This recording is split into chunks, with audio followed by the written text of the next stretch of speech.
Welcome to the Mama Sip podcast. In this episode, we're going to be talking about unmedicated birth or giving birth without an epidural, why somebody would even want to do that, some of the benefits of giving birth unmedicated, and ways to set yourself up for success if that is your birth goal. Welcome to the Mama Sip podcast. My name is Gina. I'm a perinatal fitness trainer and birth doula. And I'm Roxanne, a certified nurse midwife. And this is the Mama Sip podcast, where we empower you on your pregnancy, birth, and postpartum journey. Our podcast shares how to move throughout your pregnancy to stay strong and comfortable because pain is not a requirement of pregnancy. Understand the science of birth and approach recovery after birth. We share our personal experience navigating motherhood and our professional expertise as birth workers and fitness professionals. Our goal is to help you feel confident as you navigate the perinatal timeframe for an empowering pregnancy, positive birth, and postpartum recovery. We are glad to have you with us on this journey and that you have chosen us to support you.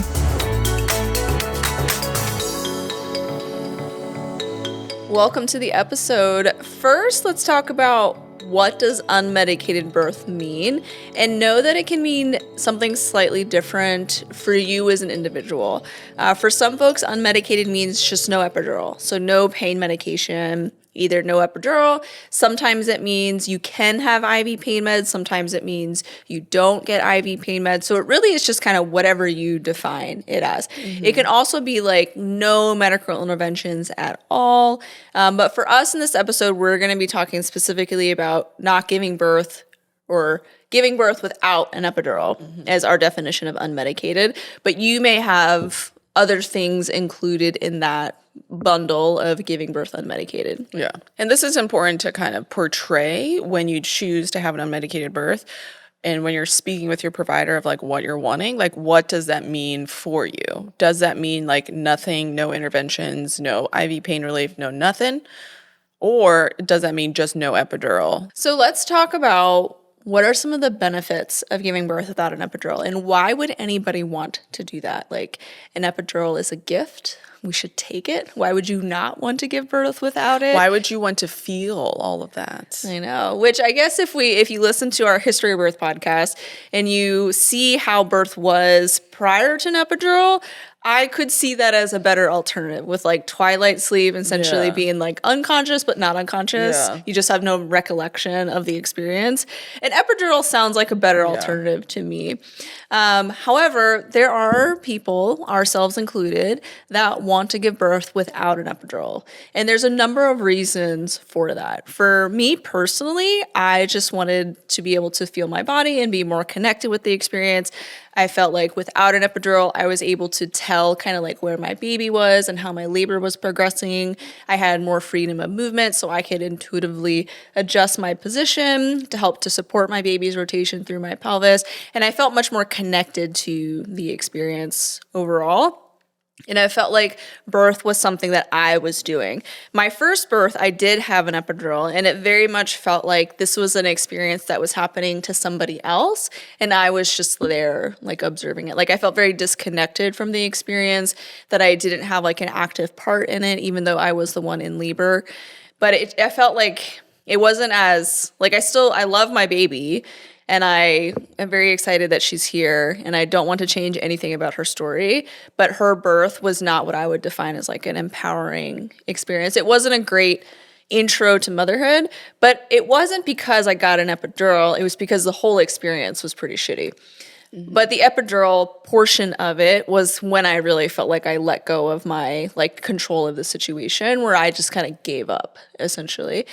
So for me, that epidural was not an empowering choice, but I have been at a lot of births where the epidural was a really good and a very like empowered choice for somebody to make as well. So my personal experience of my epidural birth was not what I would call a great experience, versus my unmedicated births where I felt like very in control, like I felt very like connected to the experience. I felt very empowered and like strong during it. It's just my personal experience. But the biggest difference for me was like my provider between the two. Like that was what really made each experience more empowering. But for me, that was why I wanted to have an unmedicated birth, was I wanted to be more connected to the experience. I wanted to be able to feel where my baby was and to do better movements to help support their rotation through my pelvis. Yeah. My reason is slightly what Gina, I like wanted like control and the ability to move around. And that's why I wanted to have an unmedicated birth. But I also have been supporting births at this point for like, gosh, 4-ish years. And I was like, I feel like I just want to know what it feels like and if I could do it. And that's what I kind of went into it. I was just like, it was like a challenge at first, because I wanted to be able to understand what other people are feeling within their bodies to be able to support them. Because I did have multiple patients in the 4 years prior to having kids who I was like, encouraging them when they're like in labor and in transition with like words of affirmation, like, you're so strong and amazing, you're doing great. And they would look at me and be like, have you ever did this before? And I'll be like, no, I do not have any children, so I've not personally done it. So you don't know what I'm feeling. So I was like, I want to know what you're feeling. All of it, if I can, to like make me a better labor and delivery nurse at the time, and then midwife, to be able to like sympathize with what they're experiencing, to be like, yeah, I know. Like, I had the opposite experience where I like literally had just given birth like 2 or 3 months prior, and it was one of our good friends. And this was, I think, after Sophie's birth or Owen's birth maybe. And I remember like right before pushing being like, oh man, this is gonna suck. And I really don't want to do this part. Like, I really don't like the pushing part. Like, it's so terrible. And I remember hesitating and like not wanting it to come. And I'm like, I'll just be here.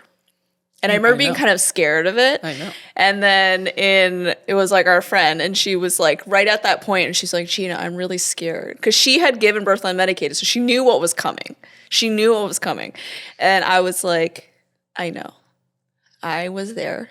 I remember also being really scared of what was coming, but we both know there's only one way through this, and it's to push your baby out. And she was like, I know. And like after the fact, we were talking about it, and I was like, I felt kind of bad because I should have been like, no, you got this. Like, no, we're going to do this together. Like, I should have been empowering, but instead I was like, I was also really scared. And she was like, no, I needed that. I needed that. Of the fear. Like, it's okay to be scared and fearful of different things, especially like when you know what's coming. Yeah. Like, unmedicated birth is beautiful and empowering for many people. But when you've done it before, you know what's coming, it's also like, oh gosh. Like, it's not the worst thing in the world, but like, again, not something I would like to do every single day. For me personally, like pushing and crowning, I don't love. That's why, like, if you could just be in labor and then a baby appears, like, that would be great. Maybe this is not a good introduction to unmedicated birth. But it's like when you've done it before, you know it's coming. So I think both of us have done it, though, is that like we almost will have a pause right before pushing of just like, God, okay.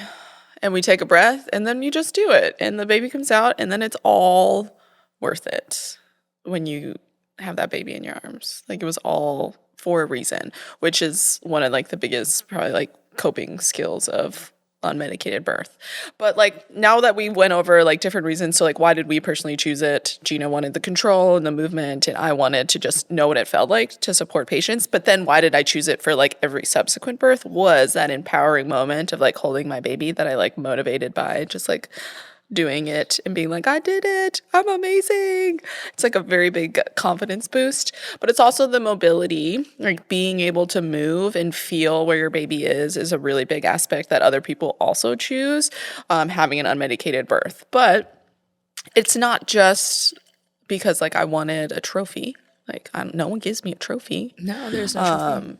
But there are like reasons and benefits of choosing an unmedicated birth. It's not just because like we enjoy being in pain and we want to move around and we want a trophy. It is because there are actual physiologic benefits of having an unmedicated birth that sometimes are, I feel like, dismissed when someone wants to have an unmedicated birth.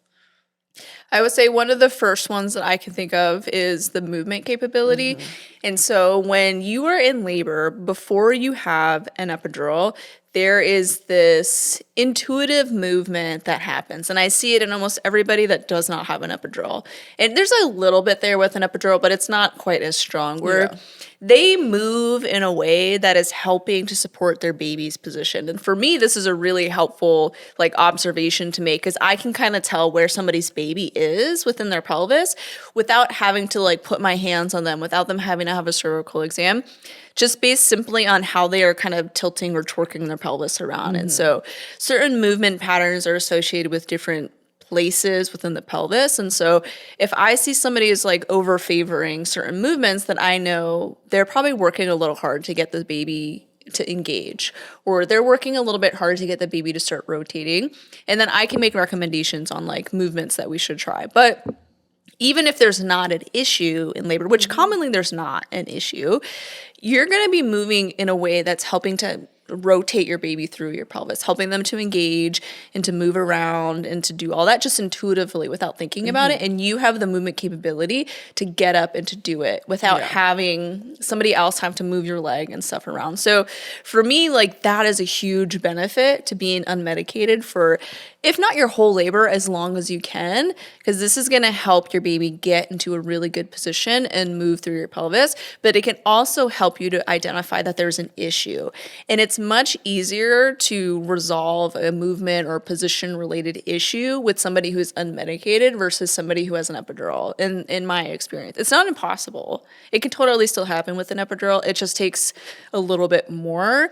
But it's definitely like much easier when somebody can get into an inversion on their own. They can walk around, they can do that lunge, they can do the squat, they can do the movement. I also think that there's more like comfort options available too. And one of the big things for me with that is an epidural doesn't always work the way that you want it to, and you don't always know if it's going to work well for you.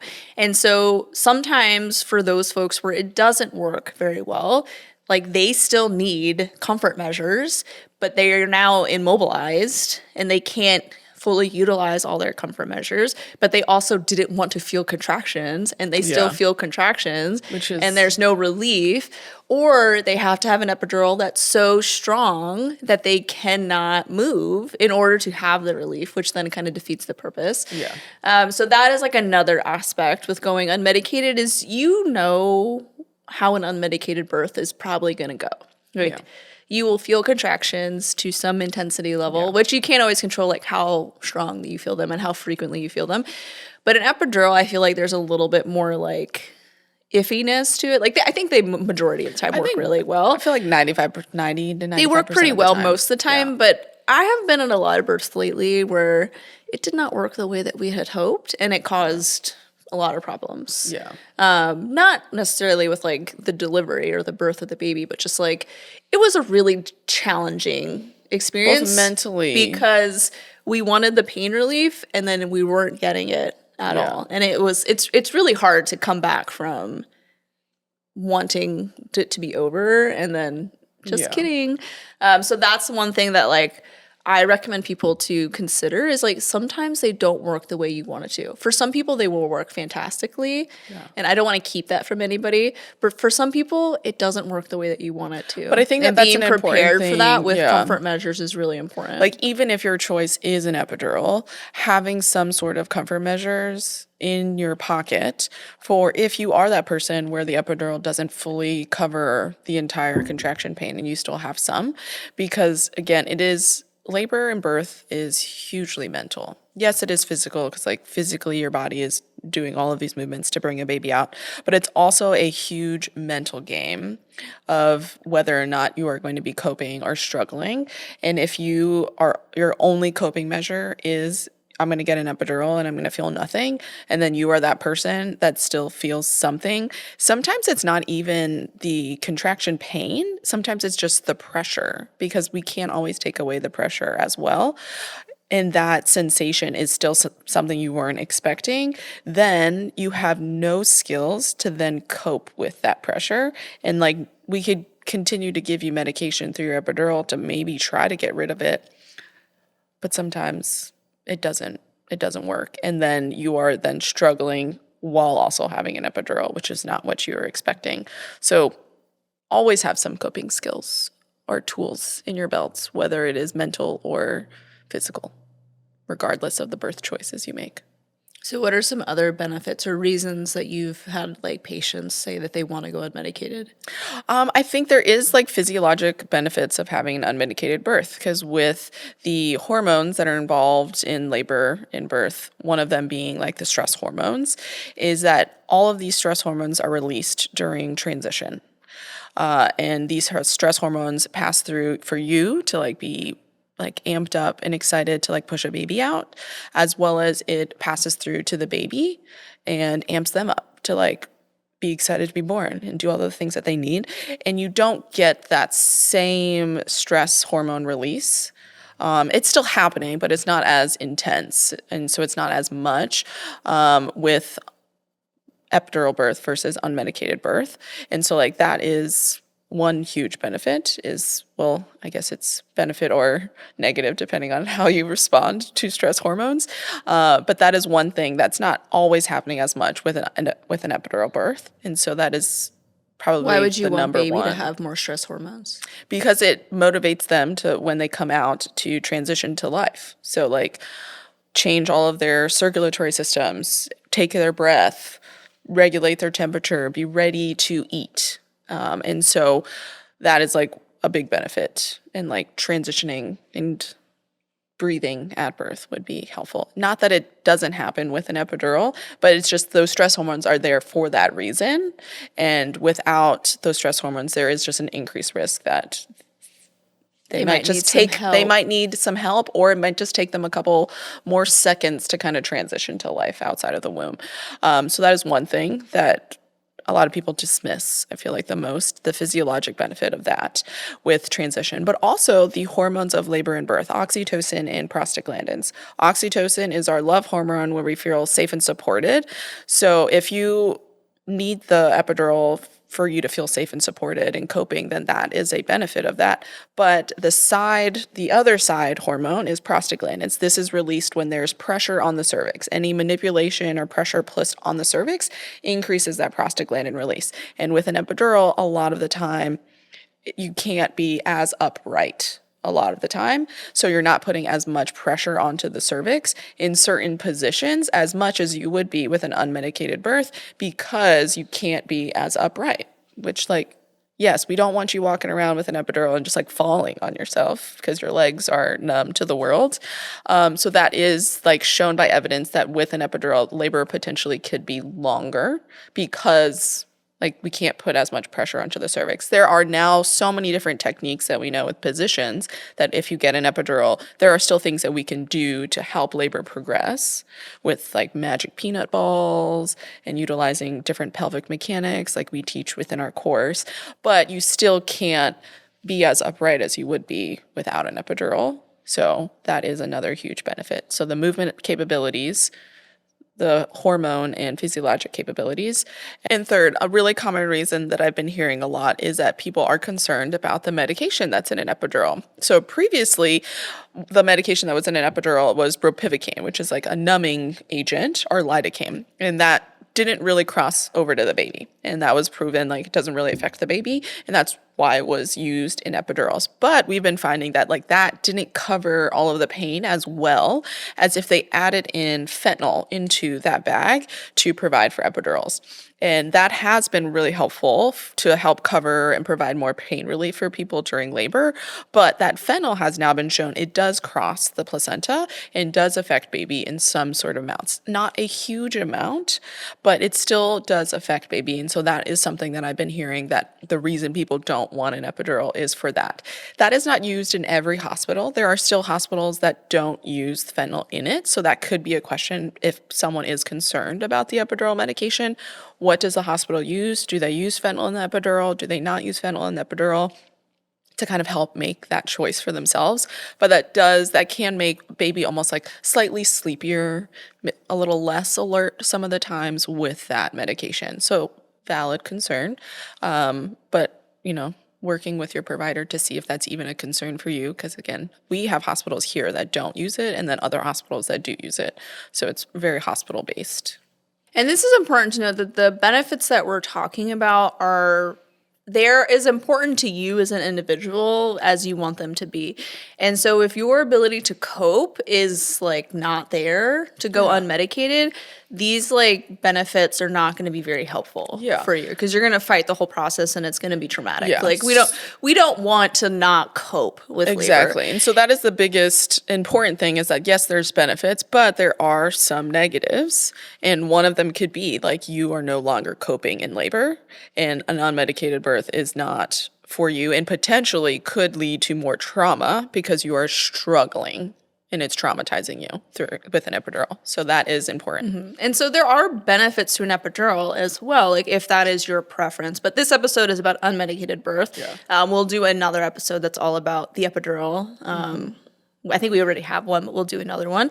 But this episode is specific to unmedicated birth. So if that's the type of birth that you are wanting or you were thinking about, we're going to talk about some ways that we have found you to be like successful, quote unquote, with that birth goal or that birth desire. There is no like success or like better birth or anything by any means. Like sometimes I hear like unmedicated birth referred to as like natural birth, implying that the other ways are unnatural. Like the language that you use to describe your experience is unique to you. Like you can use whatever words that work best for you. But let's talk about some ways that people are more successful with achieving an unmedicated birth if that is your desire, and then some reasons why they change their minds during it as well. And sometimes it has nothing to do with like you as an individual. It's like external stuff that is really making it hard to like cope well. And I'll talk about like what made me change my mind, because my first birth, I wanted an unmedicated birth. I did not achieve it. And there's a number of reasons that I can point to why. Just a few. Just a few.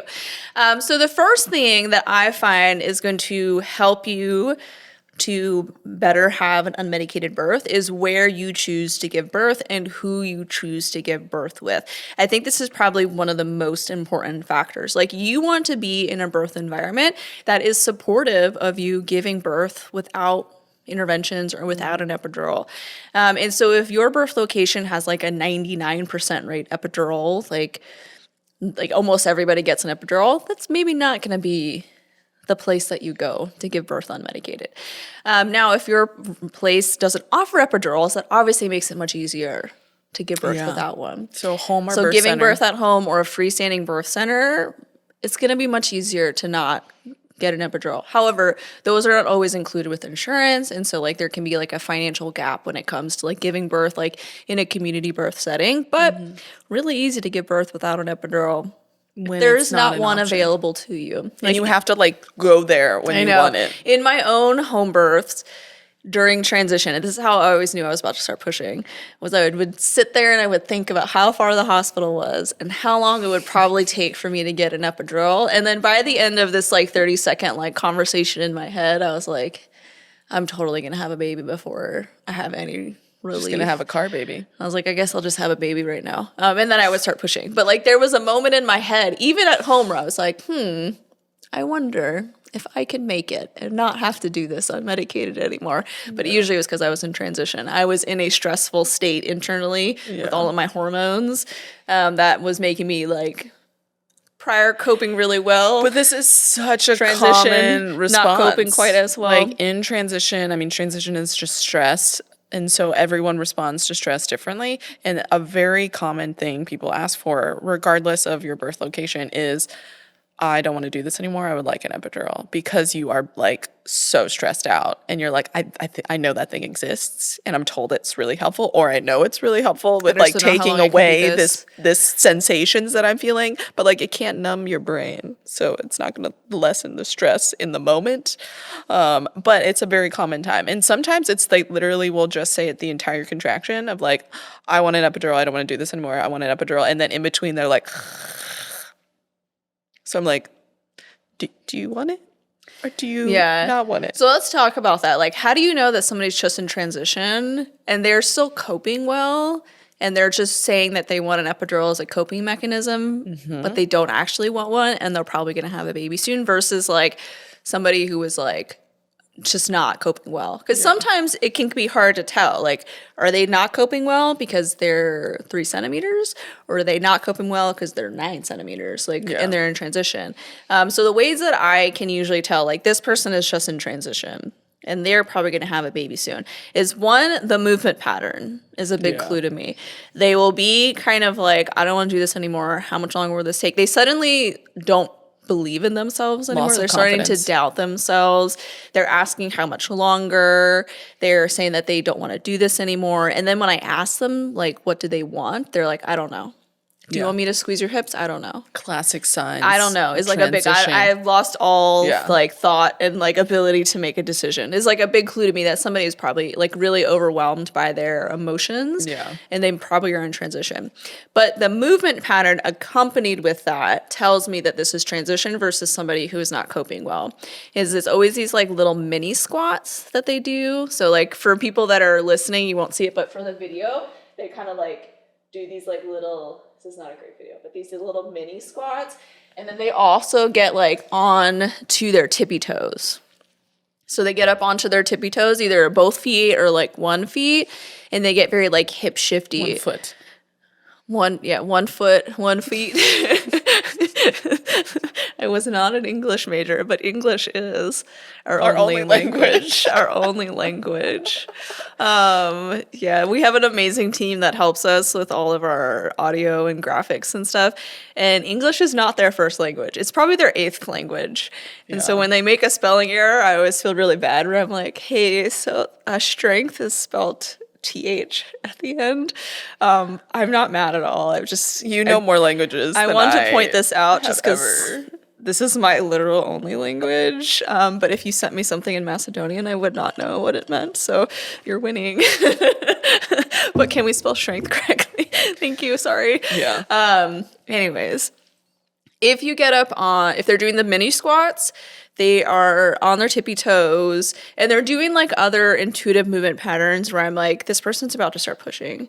Yeah. And they're like, I don't want to do this anymore. I don't know what to do anymore. And they might even be like, starting to bear down. I'm like, we're just going to have a baby. Yeah. We're just going to have a baby. And it's also common that they're saying all of these things during a contraction.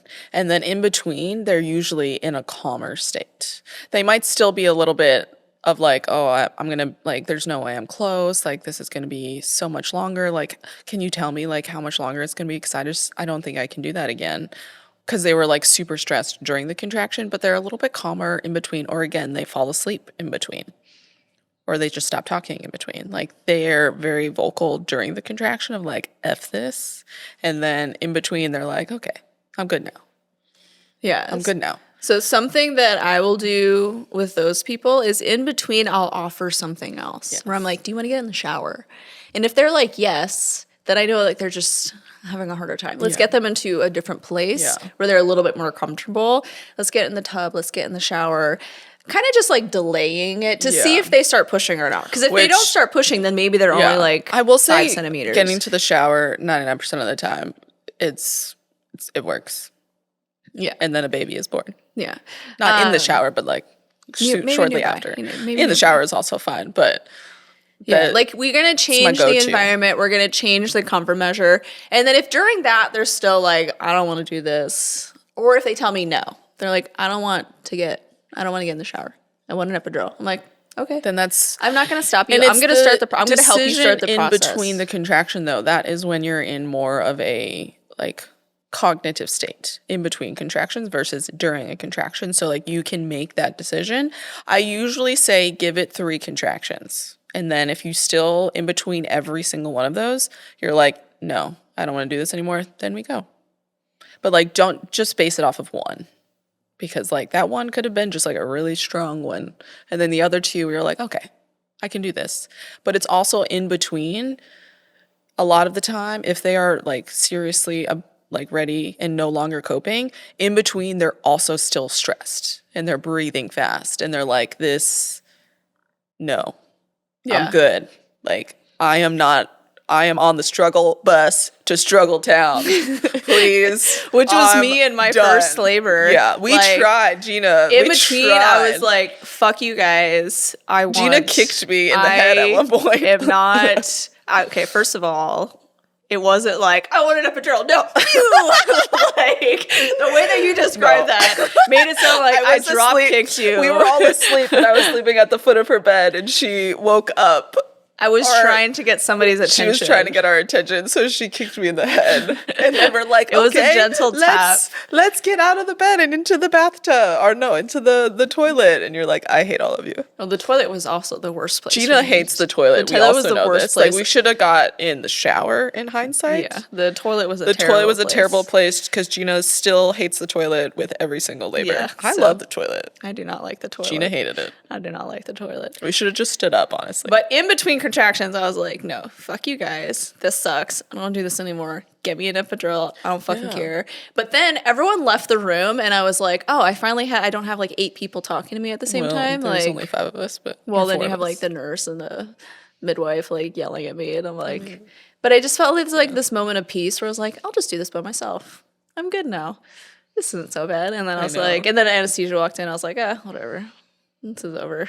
Anyway, so we learned a lot. With transition, if you can offer them something else that they take in between to find relief, then they're probably just in transition, or they just maybe had a hard contraction. Mm-hmm. If in between they are still like, no, I have changed my mind. I am aware of like this decision. I understand that my plan was this. I don't care. Maybe you had a code word set up ahead of time and they're like pink flamingo, I'm good. I'm done. Like pink flamingo. I am not going to keep somebody if they are having a conversation with me in between contractions that they want something.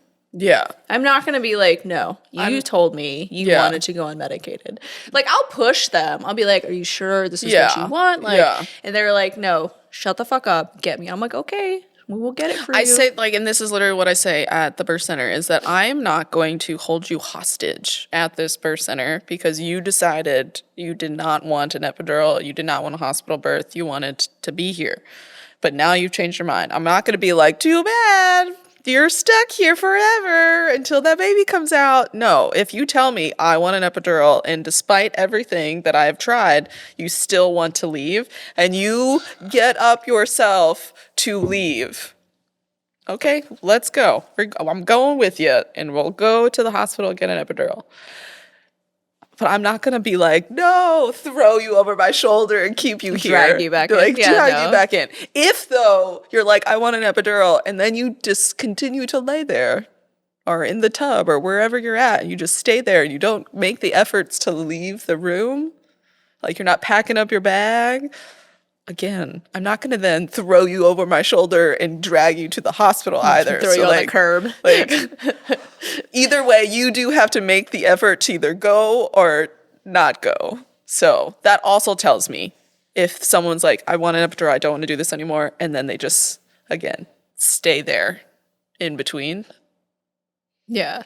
It's also the person that is like you can kind of tell like somebody who is not coping well. They are like thrashing around their contractions. So they're what like are screaming. signs they are that like you see not, of someone they are no like longer not having a coping? good time. In between contractions, they're like sobbing, like I don't want to do this anymore. Shoulders like, this is terrible. up by the ears. But it kind of, but like you said, it angry. maintains in between contractions too, where it has completely become a fight.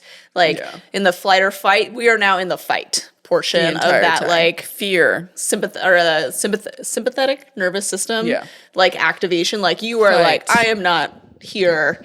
But some people are also in flight because they're like, I'm leaving. Goodbye. I've had people be like, I'm leaving. I'm like, and go where? And go where? Like you're still going to be in labor wherever you go. But that is like but a it very is like good a big sign. difference between somebody. Usually I find that people who are like in transition or just having a harder time are just like a little bit more like weepy. Like, oh, these suck. Tears are good. Like they're good a little sign. bit more just like sad. Yeah. Versus somebody who is like not coping well is like yelling. They are like in fight at this like typically. And I mean, hopefully you have people with you that are close to you that can tell the difference between like you are not coping at all. But it's usually you maintain it in between contractions. So what can someone do though if in transition they're asking for an epidural and they are more in that fight? What can someone do to help bring them out of the fight? One, it's okay to change your mind and to get an epidural.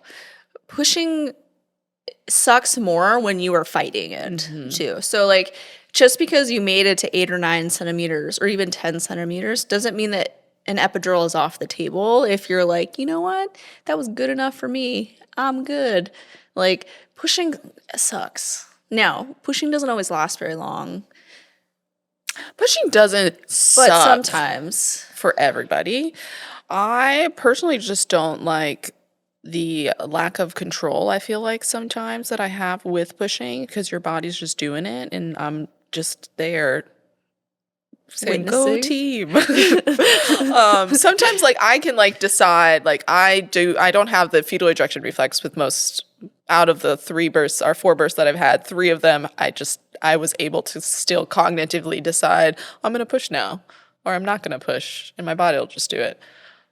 I didn't enjoy that at all. But when I was like able to be like, okay, I'm going to start pushing. Okay. And now I'll push. And then a baby came out or not. That was probably the worst part of like. Or not. They did come out. Well, I mean like with that push. Yeah, with that push or not. But like that, it's the one point of like right before you decide, okay, we will push. And then you start pushing. That point I don't like the most, that part. And then crowning. The burning sensation of crowning. I also didn't love. But outside of that, pushing is really not that bad. Because you actually were able to do something with the contraction pain, in my mind. So a lot of people do like that aspect. They're like, labor, awful, pushing, because you could do something with the sensations you're feeling. So pushing felt better for a lot of people. I can get down with that. I'm just saying, if somebody wants to change their mind. But yeah, like you have full permission at any point. Like there is no such thing as too late to change your mind unless a baby is literally actively emerging. Like crowning. Or born. Like crowning or born. Then it's too late, unfortunately. So sorry. No, it's too late. But what are other things that someone could do if they are in that fear tension response cycle or in just the fight of the fight or flight? So if they're like kind of coping but not coping anymore, like changing the environment. So getting in the shower or the tub would be like the first thing that I would recommend if that's an option available to you. Now, if you are tethered to the bed because your birth location doesn't have like wireless monitors and you're currently being monitored, then offering a different position or a comfort measure. Like we need to change it up. Like whatever is happening is like not working anymore. And we need to like change that. Sometimes just going to the bathroom can be like a good place to go because it's a little bit quieter. Like sometimes some of the tension is because there's just too much traffic in the room. Like we have too many people coming in and out. Maybe like a nurse that's super loud. Maybe you have like extra support people there. So like sometimes just a little bit of privacy can help. And so even in my own labors, when I was feeling a little overwhelmed, I would go to the shower and I would kind of hide there for a little bit to like kind of, one, I really like the shower, but it was also just like a quiet place. Like nobody was like following me into the shower. It's also dark. I did have twinkly lights in there. The bathroom is like another place to go. I don't really like laboring on the toilet. I think it's too intense, but some people really like the solitude of the toilet. The toilet is the dilation station for a reason, but again, a biggest thing, which we'll get into, is being able to soften with contractions. And if you are not softening with a contraction, you are not going to enjoy the toilet. Because it's too intense for a lot of people. So that would be my biggest thing. If you are struggling with contractions and you're like, maybe this is transition, maybe it's not, change the environment, change the comfort measure, and that can sometimes help you come back to a place that is helping you out. And so a part of preparation is to have a lot of comfort tools available to you because you don't always know what's going to work for you, especially if this is your first labor. If it's like your third or fourth, like you kind of know what's going to work for you. And I feel like it stays kind of the same from birth to birth. Like my preferences have been the same each time. So some people really love counter pressure. And so you and your partner practicing counter pressure is during pregnancy, totally fine. It's not going to be as good prenatally as during labor, I personally think. But like your partner also needs to strengthen themselves to be able to hold a squeeze for a minute at a time. So like bench press exercises, like chest strengthening exercises prenatally for your partner is going to be really beneficial for that. So if hip squeezes are kind of your thing, we want to make sure that your partner knows how to do it and they could sustain the hold. Hydrotherapy, shower, or tub can be beneficial, but not every birth location has both or either. And so being aware of what is available to you in your birth location will be really beneficial. Like a TENS unit can be helpful, a heating pad, using like cold washcloths. Like there's so many different comfort measures out there, even simply just changing positions and knowing how to use stools, birth balls, how to use your labor bed, which is a great tool. It transforms into a lot of different positions. Yeah. And so knowing how to change your positions, get in and out of those positions, and how your partner can provide comfort for you in those positions is a great preparation thing to do as well. That is what's going to really help you to feel more comfortable during your labor. Yeah. And that was like a huge thing for me in contrast from my first to like my next three was I was so much more familiar, like my husband and I were just so much more familiar with what comfort measures worked for us. We had more tools available. We knew like more laboring positions. Like we were just a little bit more informed on like how to go through the labor process. Even though my second birth was my first unmedicated birth, and there was a little bit of like, I don't know if I'm going to be able to do this. Like, I guess we'll see if I can do this or not. My first one was really hard. I was struggling at 4 centimeters and it was not a good, like, I don't know if I'm going to be able to do it. Yeah.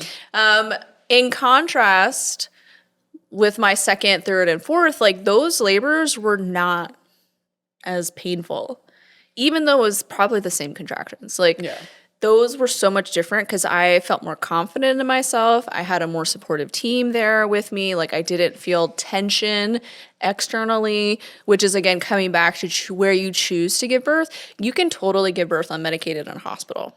That is a total possibility. But you need to do it with a team that is supportive of that wants to help you do that. And so this is coming back to labor comfort measures. What do they have available in their birth location that is going to help you to have an unmedicated birth? They should have some sort of wireless or portable monitor so that if you do have to be monitored, which typically you will in a birth location or a hospital birth setting, and even at home you get monitored, but it's with a handheld Doppler. Like people are still checking on your baby even at home. But that's another thing. Like at home, they're doing what's called intermittent auscultation. So they're listening to baby's heart rate before, during, and after a contraction every 30 to 60 minutes. And that is an evidence-based way to monitor baby in low-risk pregnancies and labors. But in hospitals, they just routinely do continuous fetal monitoring, but some hospitals will do intermittent auscultation. So like asking that question, do I need to be continuously monitored? Or can you just listen to the baby every 30 minutes to be able to tell, is that something that like the skill set of the nurses have and that like this hospital has a policy on? Because I would really enjoy that option if you are like low risk, one baby and all of that and not being induced or anything. That is an evidence-based way to monitor baby. And it allows more freedom of movement than being attached to monitors. Because even just the monitors on your belly, even if they're wireless, some people still don't enjoy them. Yeah, I will say like the monitors and what is available at the birth location is a big sign to me whether or not like they're supportive of unmedicated birth. If they only have wired stationary monitors, they're not going to be as supportive of unmedicated birth. Not that they're not on board, that there's not a nurse that likes it, but in general, it's probably not the norm there, and you may be seen as difficult with not wanting to get an epidural. And someone may bring it up to you a lot. So in the hospitals that I've worked at as a doula, where there is a continuous, like, it's attached to the wall or a stand monitors, usually the nurses will come in pretty frequently to ask, how are you coping?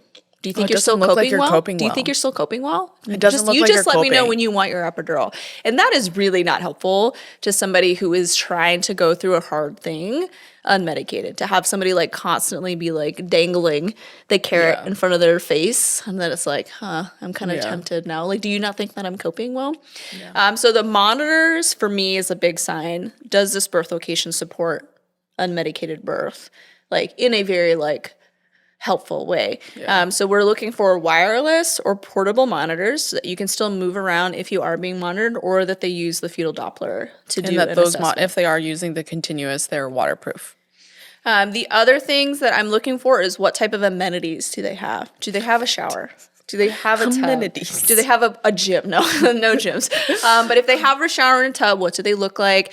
Almost all birth locations will have like a birth ball and a peanut ball. I have not been to a hospital in our area that did not have one. No. The bed typically has a squat bar, although they may be limited on the number that they have for the floor. So I would like every ask bed for, comes with one. So I wonder like what is happening maybe they to get them. lost. I don't know. Maybe they break. Some of them, every room has one already, but some of the hospitals I've been at, you have to like ask for it, and there's like 3 available or something. Which is interesting. I just thought of that now. What happened to them? I don't know. Maybe they got like some. Maybe they like saved maybe $50 it's a separate. to not get it. Yeah, maybe they didn't order it with every bed. Yeah. So getting us like the know, squat bar bed attachment can be manufacturers. really helpful. Like having someone show you how to use the labor bed Yeah. can be like a helpful thing. But we're looking for wireless or portable monitors, or if they'll use fetal Doppler. What type of like amenities do they have? Do they have a shower and a tub? One or the other, both preferably. What does that look like? Is it a nice tub? Like some of our hospitals here have really nice tubs, and some of them have like a standard like fiberglass tub where I'm like, I think also I have found like doing a tour of your hospital, and it's usually led by either an education person or the nurse is doing the tour, asking them like, what is the comfort of the staff for an unmedicated birth? A lot of the time, if they do love supporting unmedicated birth, the nurses will be like, we all love it. Like, we fully support it. This is like what we do to kind of help support you have that unmedicated birth. Or they'll just be like, oh, well, you know, we'll support whatever you want to do. Or like, oh, nobody does that here. It's like, why would you want to do that? Why would you want to do that? So it's like Gauge their differing response. responses. Like, gauge the response of that question on those tours. And that is also why I do recommend people take a tour, because especially if you're like in military hospitals, the clinic that you're seeing is also like usually within the same hospital that they're going to deliver. It's like all together. And so like they work in that hospital, and then you kind of get the feel of like everybody and what it's like there. But like some in like civilian world, this is what I've learned since leaving the Army 10 years ago, is that it is separate clinics and they all go to different hospitals and they have privileges. So then it's different clinics going to different hospitals. And like even one clinic is within a hospital, but they don't deliver there. They deliver at a different hospital that you then have to go to. When I was like, you're in the same building. Why don't you just go to the same building? But so it's like learning where do they have privileges? Because sometimes you could go to multiple hospitals. So like where do they have privileges? And then what is that hospital like?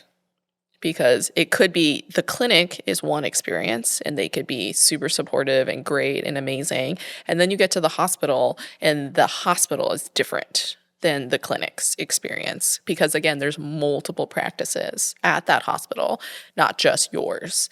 And so that is why hospital tour is always beneficial, because yes, you could get the vibe of your provider, but it's also, unfortunately, your provider is not there 90% of the time. It is the nurse in a hospital. So like your nurses really could make or break the experience. And so yes, your provider has a big say in the culture at that hospital, but if your nurses are really excited about and will advocate for you and know all the things to kind of help you with an unmedicated birth, that makes a really big difference. That like even if your provider themselves maybe is just like about unmedicated birth, the nurses will force them into it. And so but they need to feel empowered to do that. And so that is why like touring the hospital to get their sense can be really helpful. Something else that I find is a clue to me that they're supportive of unmedicated birth is if they have nitrous oxide. Yeah. So there's like, these are just like little clues to me that we're probably going to a place that is supportive of it. If they have a midwifery practice within their clinic as well, like they're still OBs, but if they are working together really well, that's also like a big clue to me that they're probably pretty supportive of unmedicated birth. So the things that I look for specifically to let me know that this birth location is going to be supportive is the type of monitors they have. I'm looking for portable or wireless monitors that are waterproof, or that they'll do fetal Doppler with the Intermittent auscultation. I like to say fetal Doppler specifically because intermittent monitoring with a continuous fetal monitor is different than using a fetal Doppler. Yes. Which you can get mixed up with because they're both kind of the same first name. Continuous monitoring is like a printout tracing. Yes. Intermittent auscultation is we are auscultating, which means listening to the heart rate. Yes. There's no paper. But people will refer to the continuous one as intermittent because they only do it for 10 or 20 minutes too. That is intermittent monitoring. Yes. Key difference. That's important too. So what type of monitors do they have? What type of amenities do they have? Like, do they have a tub and a shower? Do they What have a does that Peloton in tub your room? look like? Do you have your own Peloton tread? And then the nitrous oxide. Those are all like big clues to me that this is a supportive environment. I do also highly recommend doing the labor tour. And if you are unsure, you're like, I don't know, that feels like a lot, ask local doulas. I would also recommend having a doula if you're wanting to have an unmedicated birth because Especially for the first. they are going to have their arsenal of comfort measures. And then there's a lot of different types of doulas out there too. And so you have to figure out like what's really important to you. So a lot of people hire me specifically for the movement mechanic aspect of things, but not everybody wants that. Some people want different personalities for them. And so this is like, it can be a really helpful person to have. If you are looking at hiring a doula, make sure they have a contract, that they have a solid backup plan, that they are a professional. Like we're not looking for like, hey, send me a Zelle and I'll be there, I promise. People do Venmo me sometimes for my doula payments, but like in general, like they should be a business. Like it is like they are a professional. They should have like a contract, the ability to take a credit card, like things like that should be like, I think standard is a Business. a solid backup plan, a clear contract, just to like protect yourself and for them to be able to protect themselves as well as, again, a business as well. So you could ask local doulas like their opinions, and you can ask a few different ones because everyone's going to have a different opinion on things. And that'll also help you figure out like what doula is probably really confrontational versus which ones are like really supportive as well. Because you also want somebody there with you who is equally as supportive of your birth desires as well, as opposed to what they want your birth to be, which is what we're not looking for in our provider. So we should not look for that in other support people as well. But having a doula can be really helpful to having an unmedicated birth because they will kind of know what to do to help you cope. But if you do have like a family member or a close friend that has given birth unmedicated before and they are like a very like calm person. Yeah. Like we love our mom and I'm so glad that she was at every one of my births. But if she was my only support person, I would have been so stressed out. Oh no. But she had Roxanne to like chill her out. And then she had me to chill her out at each of our labors. But I loved having her there. It was honestly kind of funny when she'd be like, oh no. Oh, labor is so painful, but that's what mommy's got to do to have the baby. You need the pain. It's not easy to have a baby. Thank you, Mom. Thank you, Mom. So we want somebody, if you're not going to have like a paid professional, having a family member or a friend that is like well-versed in labor, maybe done it themselves, is a great alternative, I think. Yeah. But I mean, granted, Gina was my doula because she is a doula, but she's also my sister. Yeah, which, is a benefit. But I would have taken some classes to like figure out what to do as well. And so we will also have like partners or like friends that will take our professional courses because they want to help. Yeah. It was cheaper for them to take the course and figure it out to then support as opposed to hiring a doula for something. Yeah. And then you have that really close emotional connection which is really beneficial with the person. So those are kind of like my top tips for setting up your environment to have an unmedicated birth. Because you can do all of the preparation, but if you are not in a place that is going to support you in this, there's going to be a lot of tension. You're going to feel more stressed out there, and that is going to really impact the level of pain that you feel. And that was what happened with me in my first. I did not choose, granted I didn't really have much of a choice and I didn't know my options. I did not choose a provider that was supportive of me just as a person. It didn't matter what my birth preferences was. She was not a happy camper. And that really impacted my ability to feel comfortable going into my labor. Like the end of my pregnancy, I felt a lot of tension from the clinic. During my labor, I felt a lot of tension from the staff. And that really impacted my ability to just have contractions and to be in labor when I'm like scared the whole time. And that really impacts your labor feedback cycle. Like, I'm not going to have a good flow of oxytocin if I'm like looking over my shoulder every contraction for the vacuum that I didn't know what was. The Bissell vacuum. The Bissell vacuum to come suck my baby out. So the way that we can set up our environment to help to support us to have an unmedicated birth is one, choosing where you give birth, which can be anywhere, the hospital, birth location, at home with your chosen provider, and ensuring that your provider is somebody that is supportive of an unmedicated birth. So they don't have any skin in the game on whether or not you get an epidural or you go unmedicated. They're literally just there to support you with whatever it is that you want. What options are available for you at your birth location to help you give birth unmedicated? So what type of monitors do they have? What type of amenities do they have? Like, are the nurses supportive of giving birth unmedicated that you found out from your labor tour or from like the local doulas that are letting you know what's available to you? Like, choosing where you give birth is going to play a huge factor in whether or not you are going to be able to give birth unmedicated or not. Like, you can totally like grit your way through it and do it. But if we're going through that whole experience, just fighting the whole time, and there's so much tension the whole labor, I would not walk out of that birth feeling empowered and feeling completely supportive. Because one of the big things that has made me want to give birth unmedicated over and over again, not every day, I need at least 2 years in between them, is how supported I felt the whole time. Not just simply giving birth without any epidural, but like my midwife was like, Gina, you can do this and you're amazing. And Roxanne was like, Gina, you could do this and you're amazing. And my husband was like, I'm so proud of you and you're so strong and you're amazing.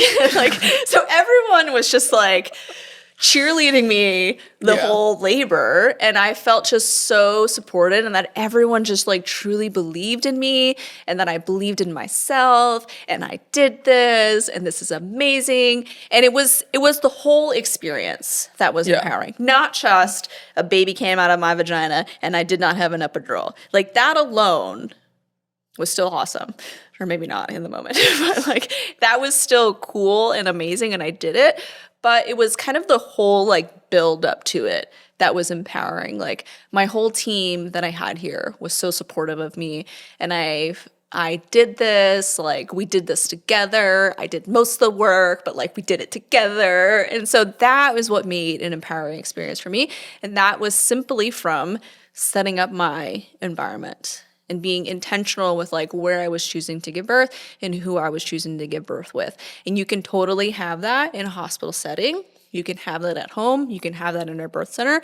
But that is what's going to really help with not only the physical aspect of giving birth, but also the mental aspect of giving birth, which between my first labor where I had an epidural and my next 3, my mental space was significantly different because I didn't have that external tension from the team, from like who was supporting my birth with like the provider and with the nurses. Throughout my whole pregnancy, during my labor, was so different that it allowed me to be in a better mental state so that I can actually surrender to this very vulnerable experience and feel empowered within it. That's it. Episode over. We have a lot of stuff that we talked about. There are so many like labor comfort tools that we've discussed, like the physical ones, counter pressure, acupressure tools, TENS unit, hydrotherapy. And I feel like all of those are great to kind of help get through the contractions of labor. But I think the mental preparation and the mental space is not always talked about as much. And it is just as important or even more important for an unmedicated birth preparation, because it is a lot of surrendering that needs to occur, but also there's a lot of labor comfort techniques like that you can use that are just your brain in mind tricks, in convincing your brain that you are safe and this is normal and this is okay for you to make it through. And I find that, yes, they are beneficial throughout all of labor, these mental tools, but during transition, the mental game is where it can make or break your labor. Because again, like, yes, you can change your area. Like, you can change the environment that you're in transition. You can offer different things. But like, if your mental space is chaotic and anxiety is just running around in there, finding something to calm the mind and having a mental coping skill to calm the mind is super important. And so For me, sobbing. yeah, but like, that is fine. Like, finding a way to release, because with unmedicated birth, we're trying to, again, stay on the coping train and off of the struggle bus. And how you stay on the coping train is mental skills. Yes, we can use the physical labor comfort techniques to decrease the stress we're experiencing, the sensations we're experiencing, so we can remain coping. But labor is so much a mental game and having skills. So breathing techniques, your provider and the nurses having skills to help bring you back to center. But also, like, again, the environment that you're in, ensuring that it allows you to drop in and surrender and enter labor land and stay there is so important. So, like, yeah, if you're in labor land and then someone comes up to you and is like, would you like an epidural? It doesn't appear you're coping well. Would you like an epidural? That is... Are you coping? Or just like, how are you doing? Can you rate your pain on a scale of 1 to 10, like, please? Jesus. And I'm just like... It startles me. Or even just like, hello, how's everyone doing? Like, read the room, man. It's really quiet in here. Lights are off. Yeah. So There's it's like quiet, all of peaceful those music things are affecting the mental space and allowing you to surrender and just be in labor. And so that is one of all of these mental things. So breathing techniques, surrendering to the birth process, but having things that if you become stressed, what can somebody do other than squeeze your hips and massage your shoulders? Because while that, again, is helpful, for some people, they're like, please stop touching me. And then you're like, oh, fuck, I'm out of skills. That's all I practiced was helping you squeeze your hips. So like, how can you coach someone through breathing, or what are breathing techniques that you like? Mantras. We all love being complimented. Gina, like she said, she loved when she was like, you're amazing in labor. We love to be complimented. Even if you're like, oh, stop. You loved it. Endorphins, natural pain relief. We love to be complimented. So words of affirmation, mantras being repeated to you or yourself, really helpful in transition when you're like, the world is on fire. And then let me put it out with telling you how amazing and strong and proud we are of you. It keeps Roxanne you going. told me to relax your shoulders. And I was like, oh yeah, that's a great idea. Yeah, the relaxation sequence, like it has not let me down very much. The relaxation sequence of just like, hey, you're trying to touch your ears with your shoulders. Let's just soften in our shoulders. We have a whole video where we talk through the relaxation sequence as well on our YouTube channel that will link to this episode. Because it is... We'll also link our hypnobirthing video and other videos with like techniques for the mental aspect because it is of unmedicated so birth. Important. It is really helpful. So setting up an environment, like a physical environment that is going to allow you to mentally be safe. So where you're giving birth, who you choose to give birth, what stuff you bring with you to your birth, turning the lights off, playing some spa music. We're thinking like, although someone did tell me they wanted like more hype up music for the labor portion and like the build up, and then during transition they're like, that's when I want the spa music. And I was like, you do you. I had someone play screamo their entire labor. And that brought them calm. So not always spa-like, if that's not you as a person, but just whatever music calms you. We are trying to drop into a deeper state. So I don't know if like... I mean, some people... you never know. I guess techno music could like help relax you just based on the number of beats that they have. Yeah, like whatever music brings you calm and peace. For us, it was spa-like music. Yeah, just spa-like. Actually, I think I played like... It was definitely slower indie music that was just like chill.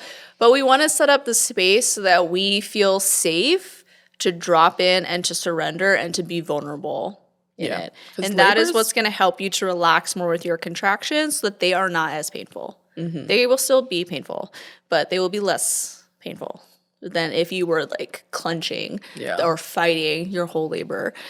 Which again, for me is the biggest difference between my first labor and my next 3. My first labor was so painful. Yeah. And I was like, oh my God, how do people do this? And my next 3, like still, you know, I didn't want to do it every day.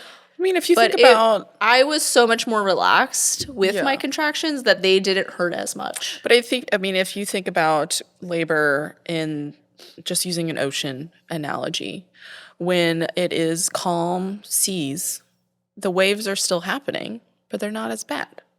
Whereas when it is a stormy sea, the waves are a lot stronger and they're harder, but it's the same wave. So it's like, it's the same contraction.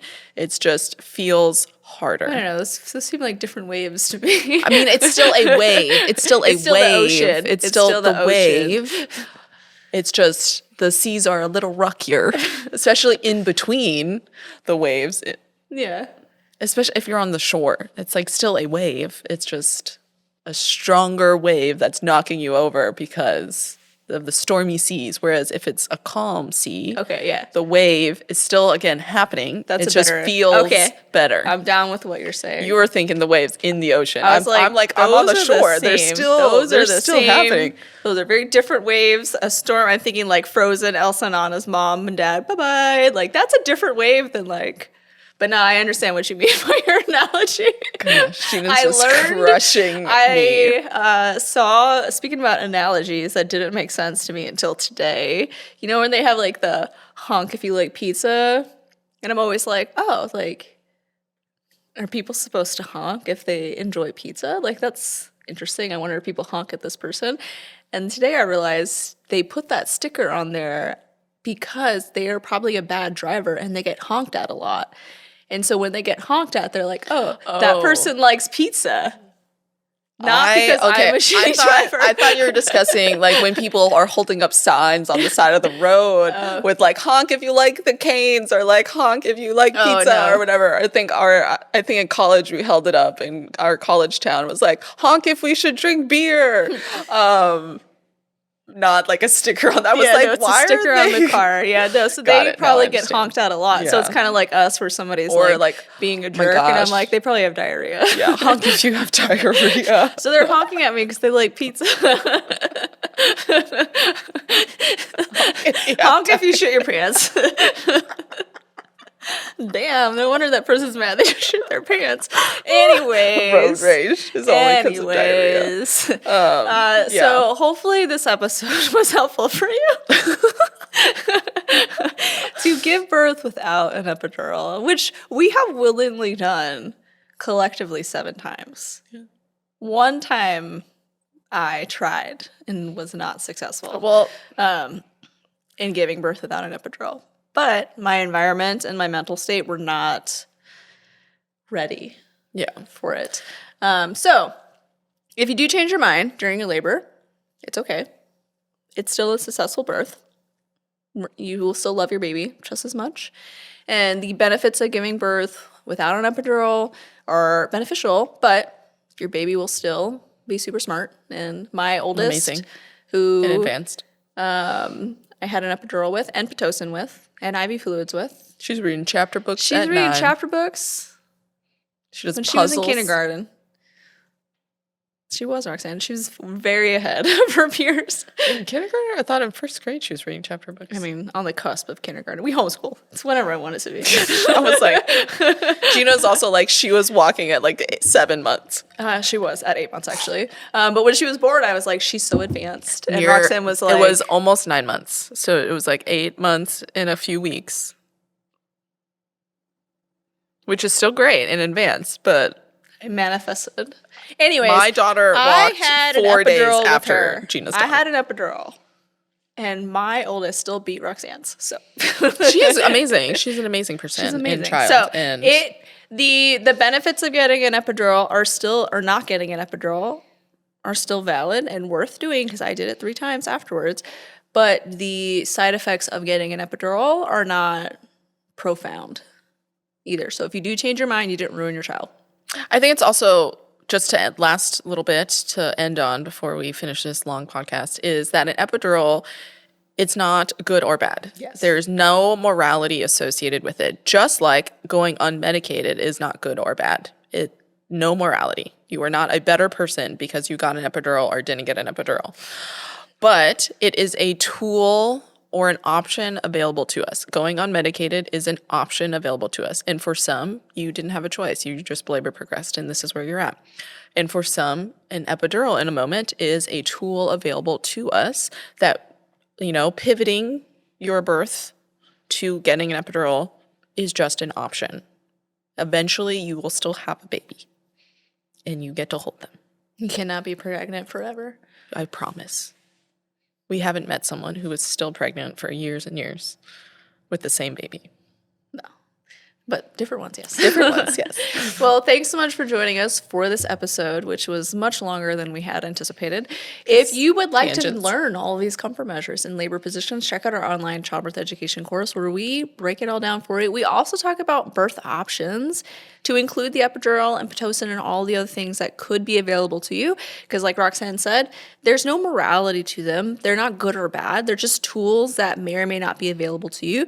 But when we better understand what our options are, how to navigate our birth experience, it makes it so much less scary and can help you to surrender more to the experience and what you may or may not need in the moment. So check out our online course. If you want more of the physical preparation for birth, we have our prenatal fitness programs online, and you can bundle them all together to save like 15% off. And coming soon is our pelvic floor foundations course. So right now we have a pelvic floor prep for birth course, which is more about like the pelvic floor prep specifically for labor. But this course is going to expand to offer both pregnancy preparation, birth, and postpartum recovery as well. And so beyond. That'll be included with the bundle also for the same price. For the same low price. Or I guess not Grab low. it now. It depends. Grab it now. But it will be included at the same rate within the bundles that is listed right now. Or you can buy it separately. Anyways, you can use code STORY10 to get 10% off. Everything online to include our bundles, which will give you 25% off, which pretty much means we paid you to buy it. Yeah, girl math. So Or mom math. check it out on our website at mamasayfit.com. And thanks so much for joining us. We release new educational episodes every Wednesday. And every Tuesday on our YouTube channel, we release new workouts or exercise breakdowns. So check it out, subscribe, the things, follow. All of this stuff Share. is free to do. If you want to pay us, you can do that too. We would accept your money, but we offer as much free education as we can. So thanks so much for joining us.